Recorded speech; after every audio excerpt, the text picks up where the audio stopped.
Hello, this is Cassie B, and this is the Whatever It Takes podcast. It's already the 7th day of December, and I've been having a really good day.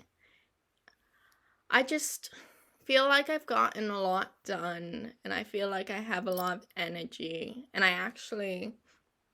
a little while ago, I ended talking with my therapist, and that always makes me feel better.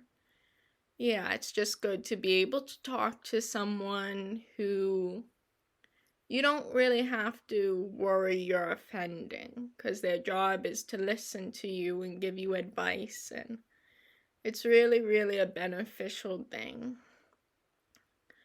Right now, one of my little dogs, I have two dogs, is sitting on my lap. So if you hear any scratching or jingling, that will be the case. She feels like she needs a lot of love today, and I'm able to give that to her, so I will.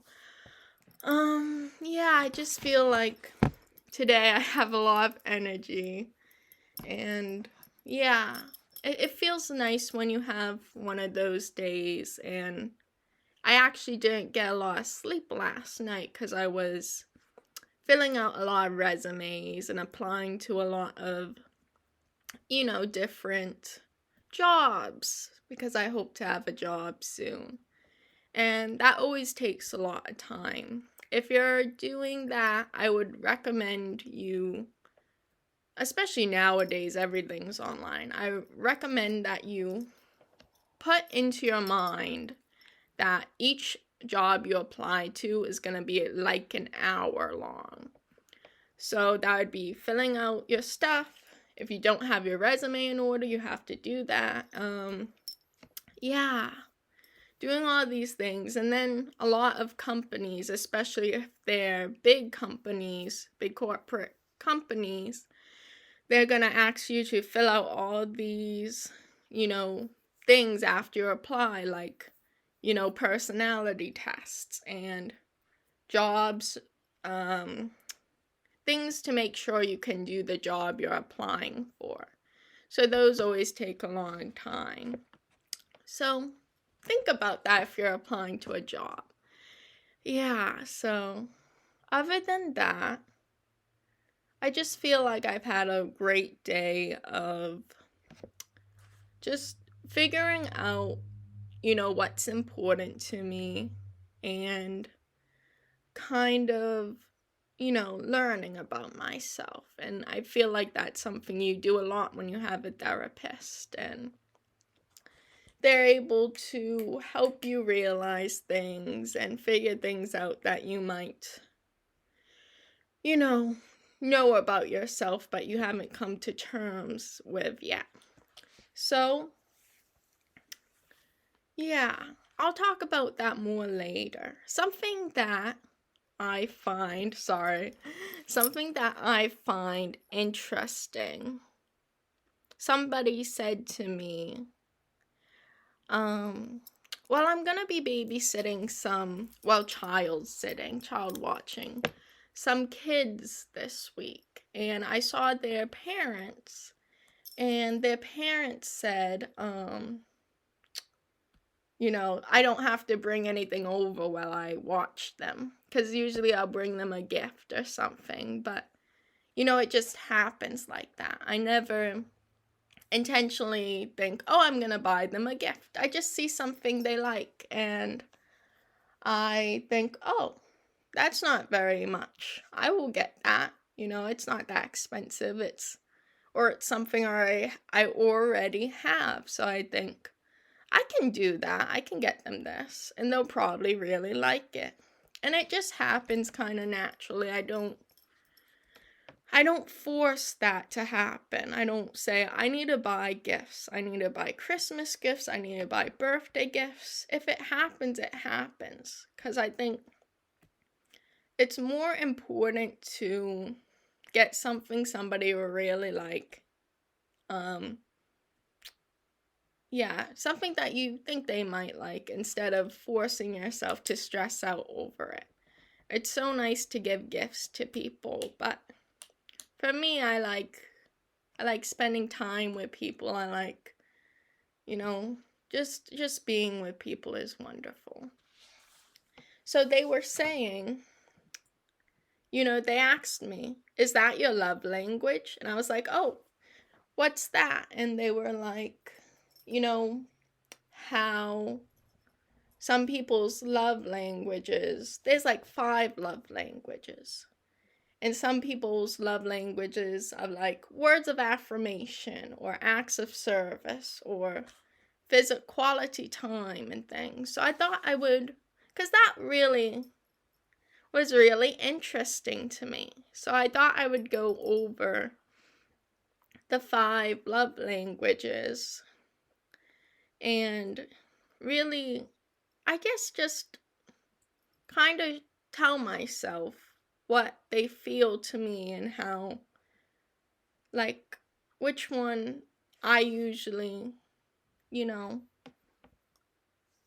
which one I usually see myself doing. Because I thought that was really cool, really fun that there is, something like that, yeah, it kind of reminds me of like the hierarchy of needs, like putting things in order and kind of being like, this is what I focus on, this is what I focus on, like little lists like that give you so much information about yourself. Like, this is a priority, I see myself doing this. So I thought I would do that. And let me tell you what the 5 love languages are. Number 1, well, I'm just gonna say the number 2. They're not ordered or anything. It's just how I wrote them down. Number 1, words of affirmation. Number 2, acts of service. Number 3, receiving gifts or giving gifts. I don't know if I wrote that one down wrong. 4, quality time. 5, physical touch. And I thought I would go over them and how I feel about them all. I think it's mostly positive. I don't think I have any negatives about anything about them. It's just really fun to know that you can put different things in these categories. Yeah. So for me, I really like words of affirmation. I don't know if I'm a person who, I think I tell people they did a good job when they, when I see them working hard and doing well, and I try to be supportive and not put out any words of, hate or negativity or anything like that. But deep down, I've always been a little bit of a nervous person. So words aren't always the way I show my love. I think I sometimes use words of affirmation as a love language, as a way to be like, I definitely don't go against words of affirmation and words of love. I think they're so important to us, the world, to understand, where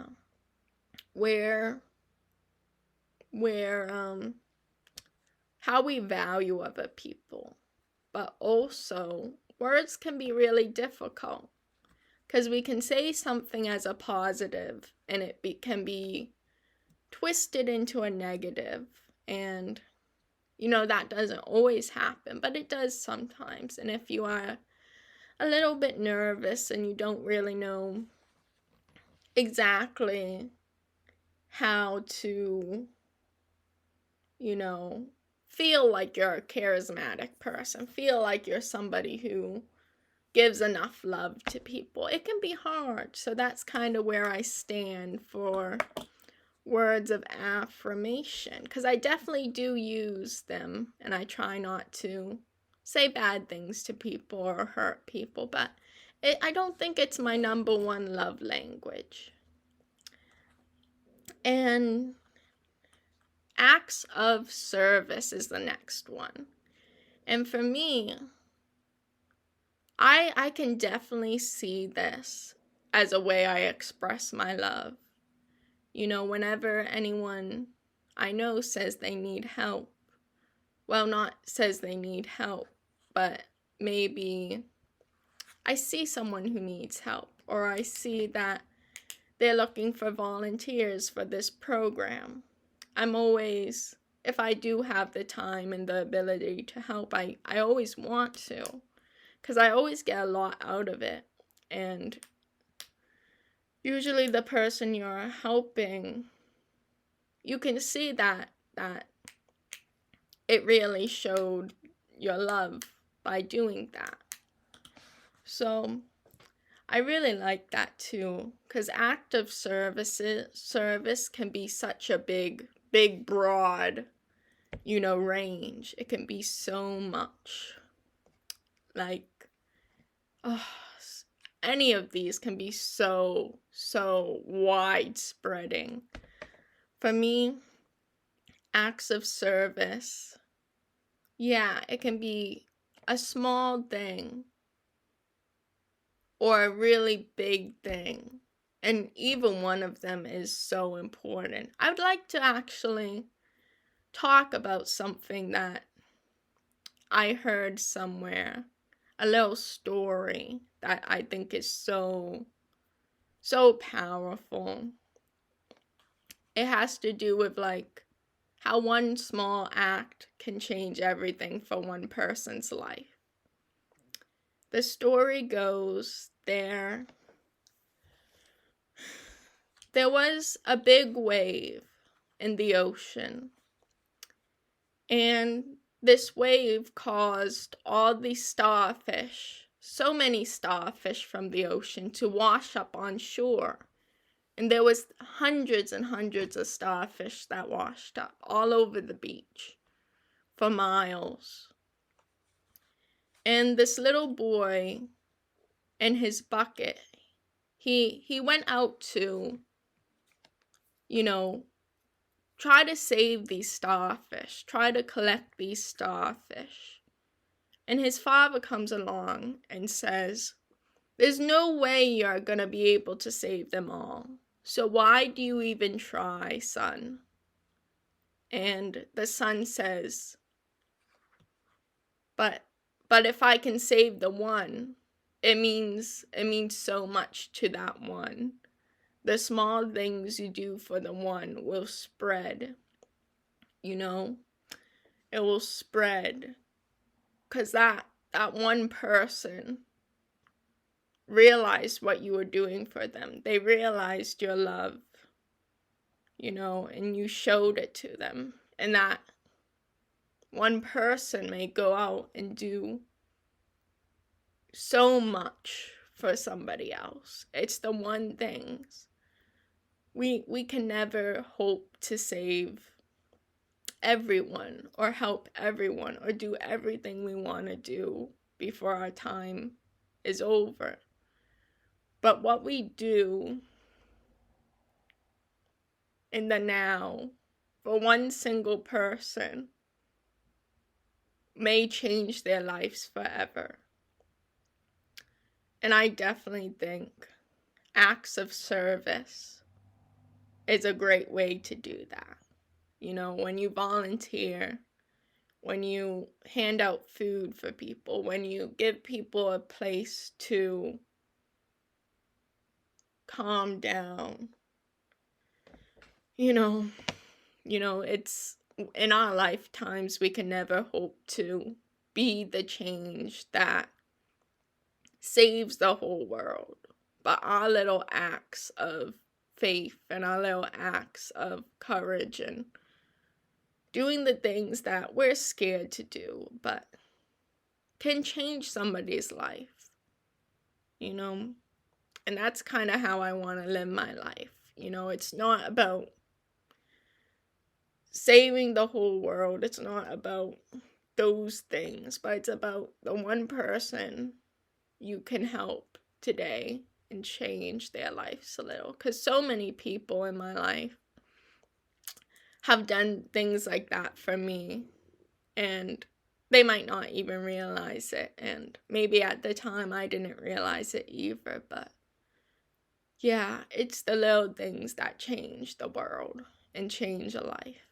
I never hoped to be able to, you know, make a outstanding change, but I know with the little things I'm doing that hopefully I can help at least one person.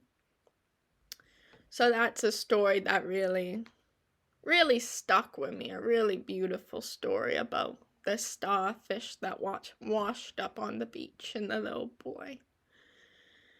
Yeah, so that was acts of service. And the next one is giving gifts or receiving gifts. And I didn't realize this until the father of the girls I'm gonna watch said it, asked me if, that was my love language. That it really is. Giving gifts is something I love to do, and I never really even mean to do it. I don't like thinking of Christmas as some time where you have to stress and you have to find the perfect things for everyone. I try to think of it as a time where, even birthdays and things like that, a time where we can really enjoy the people around us and do the small things that really comes from joy and comes from our heart. And for me, it's so, it takes a lot of work. I make a lot of crafts for people and things that take a lot of time, but they're never things I feel like I have to do. When I see something I know somebody will really love, and it's not gonna affect my life too much or make it so I don't have what I need, I just can't help but want to give that to them. Because you never know what somebody's going through, and you never know. Yeah, and it's not even about what people are going through, but it's about, for me, it's really about just, I don't know. It just feels so nice. I don't know. I don't know how I feel exactly, but I know that that's something I do a lot. And I don't think I do it because it just comes naturally. It's not something I stress about. If I stressed about giving gifts to people or finding the perfect gift, then I don't think it could be my love language. For me, it's something that just comes naturally. Like at Christmas time, I don't even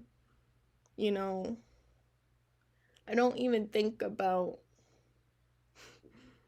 I don't even really consider, there's not a time where I start to think, this person may want this person may want this. It's just throughout the holiday season, and before that, maybe I even start. I'm just like, I just see things that remind me of people and things like that. It's funny, as I'm saying this, I don't know, here's a little joke. Maybe they don't even like the gifts I give them. Maybe they're not even good. Maybe my love language isn't that good, but maybe I'm not good at my love language. But I feel like, I don't know, I feel like I've seen the people. I really try to listen to what people say and remember it. So I feel like I've seen people using the gifts I've given them. And I try to get gifts that are kind of more practical, like making someone a blanket. They'll use a blanket. Buying somebody a pencil case with their favorite character on it. They'll use that. Writing, something I love. I love to you know, get them like a jar and write like I guess affirmations is also my love language. Write like affirmations down on pieces of paper and cut them up and make different sizes of paper and maybe do some origami with the paper, but I'll put them all in this jar. And when they're having a bad day, I hope they can look inside that and see that they're valuable. There's nothing more valuable than the gift of having friends and people. And people are just so great. I don't believe that anyone is born, badly, or anyone is born without the ability to be good, be loving, be loved. But it's just so hard in the world. People, when you're in a situation where you're around people who, you don't really,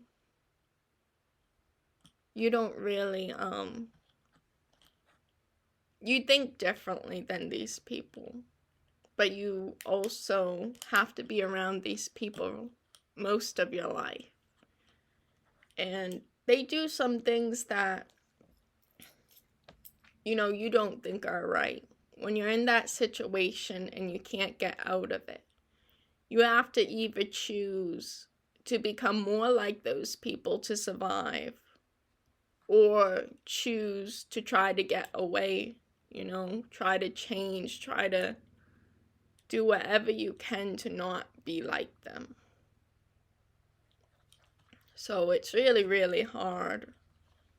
But I definitely believe that everyone is born with goodness in them and the ability to change. I think, I really do believe that even the worst people can find that light, can find something that will make them change, because it's really hard. I don't want to lose faith in anyone. As time goes by, sometimes it takes so long to change, but I think that change can happen. So don't give up on people. There's people who, it's like this. I feel like it's like this, at least to me. It's, be a friend to the person you don't want to be friends with. Be, never,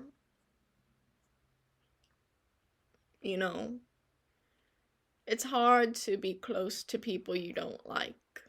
And sometimes you can't be, because it puts you in jeopardy. But never be mean towards people you don't like. Never, never.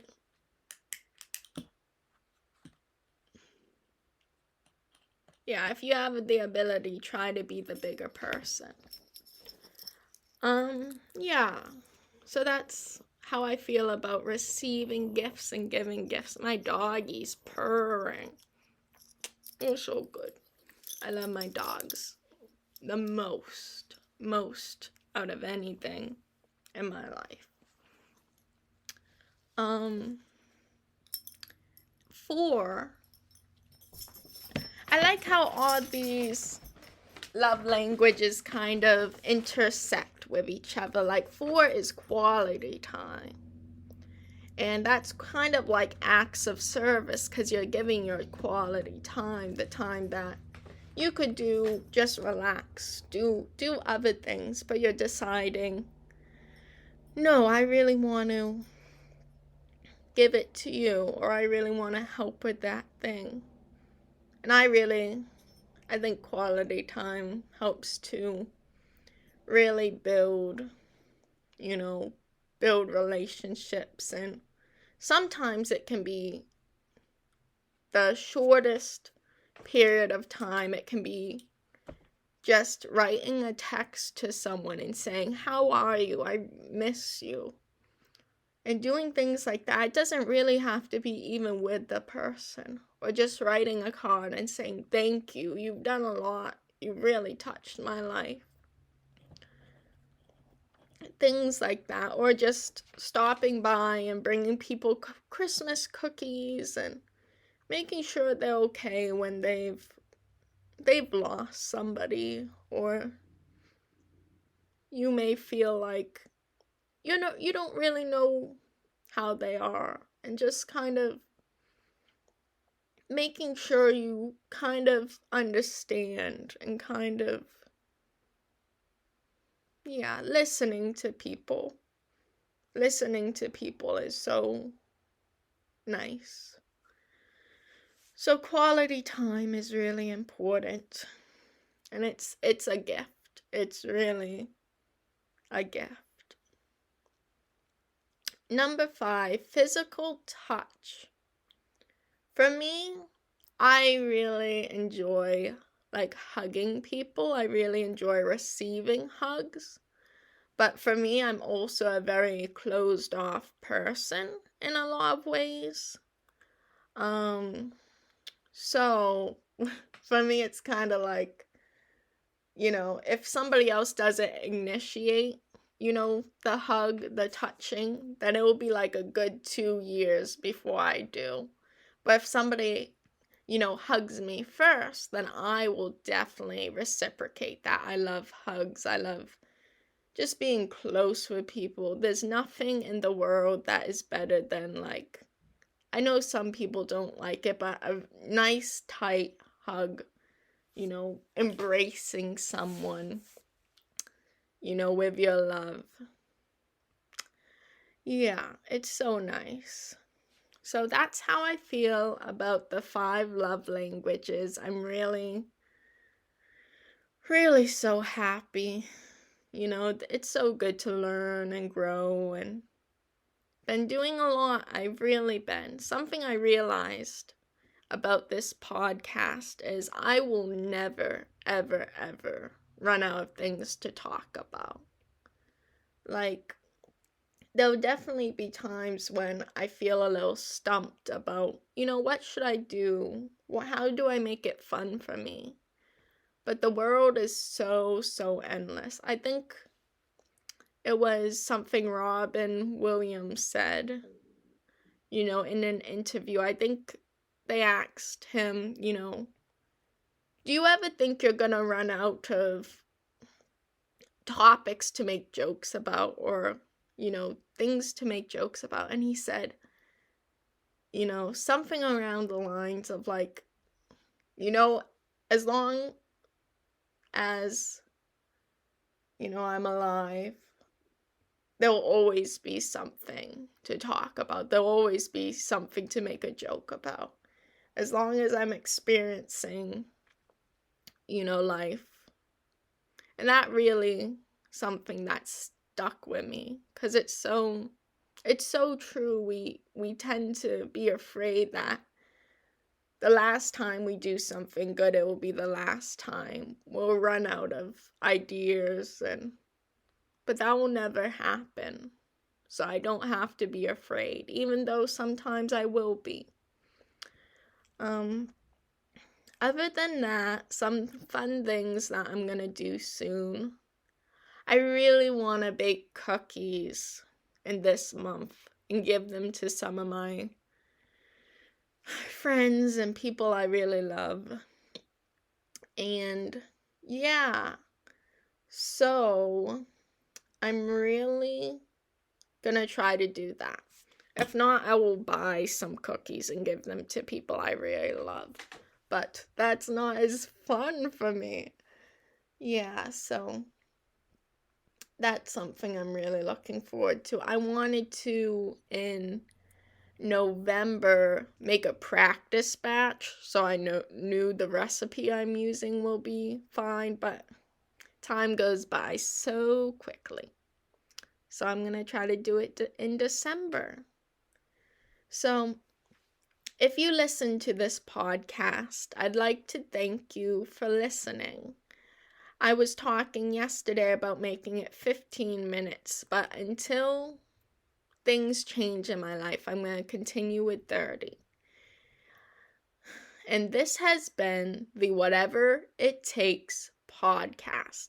Thank you.